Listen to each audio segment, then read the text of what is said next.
Lalu mengapa Kiwil dan Lina masih belum mau terbuka? Entahlah. Namun keputusan mereka untuk menutup diri sempat menimbulkan tudingan miring. Lina yang pertama kali menyebarkan foto pernikahan tersebut disinyalir hanya ingin menebar sensasi untuk mendulang popularitas. Lina adalah penyanyi dangdut yang selama ini tak terdengar namanya. Ada juga yang berspekulasi Kiwil dan Lina tak mau buka suara karena pernikahan mereka ditentang keluarga Lina. Iya, kecewa.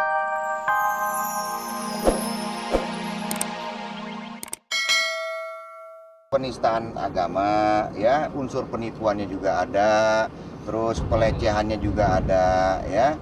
Jadi ini semua kepengen kita kuatin, jangan sampai jadi prematur, ya. Kita mau kuatin, karena kalau udah menyangkut masalah hukum begini, harus kita juga benar-benar yang dapat otentik semua. Hanya lembaga Majelis Ulama Indonesia yang berhak menyatakan setiap individu atau kelompok golongan itu sesat atau tidak. Di daerah tempat tinggalnya, Subur memang dikenal sebagai orang pintar. Sejak tahun 90-an, rumahnya selalu ramai dibanjiri tamu, khususnya pada waktu malam Jumat. Yang saya juga nggak mengenal deket sih ya. Dulu waktu zamannya belum ada kasus kayak begini, kalau malam Jumat tuh ramai tamunya dia. Parkir emang bener sampai ke pasar-pasar, kiri kanan kiri sampai penuh gitu dulu.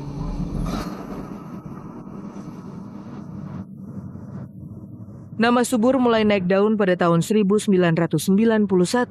Kala itu terjadi kebakaran hebat yang banyak menghanguskan rumah di daerah tinggal Subur. Namun rumah Subur sendiri aman dari amuk si jago merah. Kala itu, Subur mengklaim rumahnya dilindungi kekuatan goib.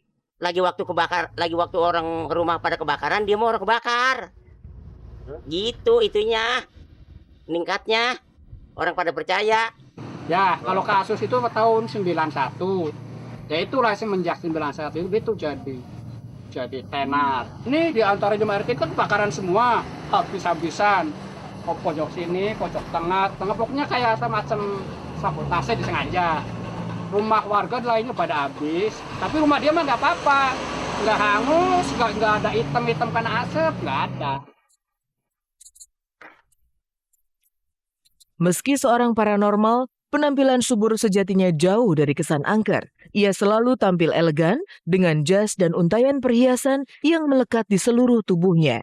Subur juga menaruh minat yang tinggi kepada dunia seni. Selain mendirikan sebuah rumah produksi, Subur juga pernah berangkat ke Lampung hanya untuk menghadiri Malam Budaya Lampung yang digelar di sana.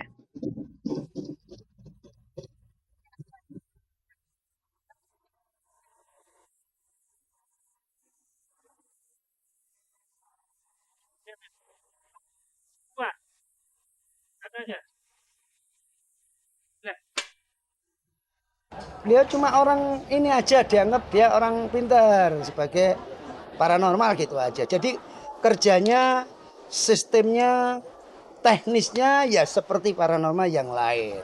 Subur ini apa yang dia kerjakan, diajarkan pada saya dan murid-muridnya yang sudah keluar dari dia, ini keluar dari akidah, menyimpang banget. Nah, kita benar-benar ini akan menggodok menjadi satu kekuatan hukum gitu untuk menjerat si Subur.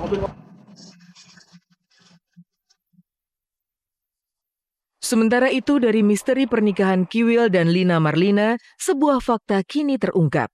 Sebelum dikabarkan menikahi Lina, Kiwil ternyata sempat meminta rujuk kepada mantan istri keduanya, Meggy Wulandari. Pernikahan Kiwil dengan pedangdut seksi Lina Marlina masih berselimutkan misteri. Baik Kiwil maupun Lina masih belum mau terbuka seputar gonjang-ganjing pernikahan mereka.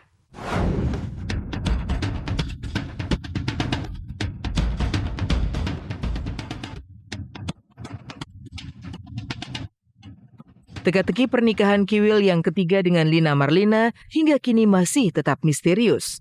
Baik Kiwil maupun Lina belum mau buka suara. Meski seorang penganut poligami, namun Kiwil agaknya tak mau begitu saja berbagi seputar kabar pernikahannya. Lina pun setali tiga uang. Ia lebih suka menebar misteri.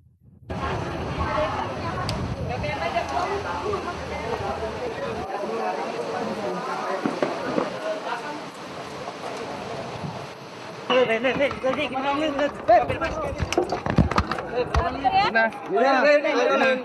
ya, nanti konfirmasinya nanti ya. Lina bener nggak, Lin? Pokoknya masalah ini nanti tanya ke Mas Kiwil. Saat Kiwil dan Lina memilih bungkam, informasi mengejutkan justru kami dapat dari Maggie Wulandari. Mantan istri kedua Kiwil tersebut menyebutkan bahwa Kiwil sejatinya sudah berstatus duda. Kiwil ternyata juga telah bercerai. Kesendirian inilah yang tampaknya membuat Kiwil bebas mencari sosok baru untuk dijadikan istri. Nah sekarang Mas Kiwil mungkin dengan Mbak Rohimah sudah tidak, dengan saya pun tidak.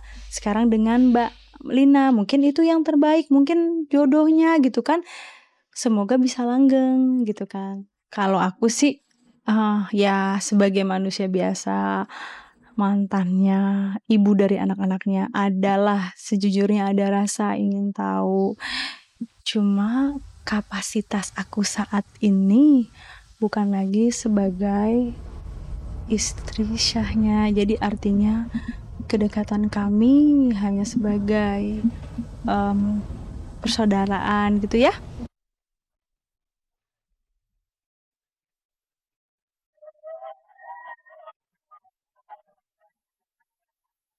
Meski demikian, berita pernikahan Kiwil dan Lina tak pelak membuat Maggie kebingungan.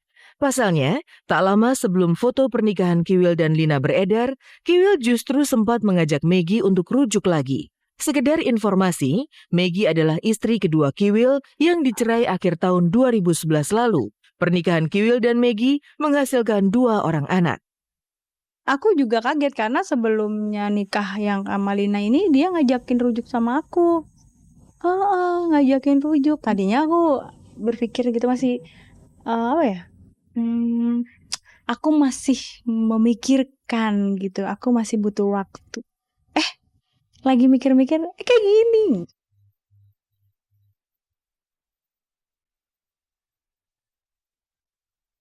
Lalu mengapa Kiwil dan Lina masih belum mau terbuka? Entahlah. Namun keputusan mereka untuk menutup diri sempat menimbulkan tudingan miring. Lina yang pertama kali menyebarkan foto pernikahan tersebut disinyalir hanya ingin menebar sensasi untuk mendulang popularitas. Lina adalah penyanyi dangdut yang selama ini tak terdengar namanya. Ada juga yang berspekulasi, Kiwil dan Lina tak mau buka suara karena pernikahan mereka ditentang keluarga Lina. Iya kecewa, ibu sangat kecewa. Benar itu, ibu nggak ngizinin aja walaupun itu udah terjadi, ibu nggak mau. Menikah lagi itu bukan suatu hal yang haram ya. Menikah itu cuma tergantung bagaimana orang menerimanya lah. Ada yang nggak suka ya silakan, kalau ada yang suka ya silakan gitu. Jadi janganlah selama ini orang yang menganggap bahwa poligami itu jahanam banget, jahat banget gitu ya. Karena orang yang menganggap jahat itu adalah orang yang tidak tahu, yang tidak mengerti gitu ya. Kalau emang Mas Kiwil benar-benar laki-laki, ya ngomong lah. Lina itu kan masih ada orang tua. Ngomong lah ke ibunya. Lina tuh masih punya keluarga. Jangan kayak gini lah. Ngapain gini cewek gue? Sorry bos, gue digandeng, bukan gandeng. Ya harusnya lu nolak dong. Gak sopan dalam cewek. Masalahmu. Jadi apaan? Tokoh legenda hayalan lupus kembali hidup lewat layar lebar. Film Bangun Lagi Dong Lupus bagi membawa kita ke zaman keemasan film lupus yang dulu diperankan Rian Hidayat. Kini ada Mikdad yang memerankan pria yang suka mengunyah permen karet. Sementara Acha Septriasa menjadi Poppy, gadis incaran lupus. Adalah sebuah band juga ya, memerankan sosok legenda di Indonesia yang hampir semua orang mungkin pada masanya tahu lupus. Di sini yang jelas saya melakukan observasi sebanyak-banyaknya tentang siapa lupus itu, apa kelebihan lupus itu sampai sehingga semua orang tahu dan mengidolakan dia.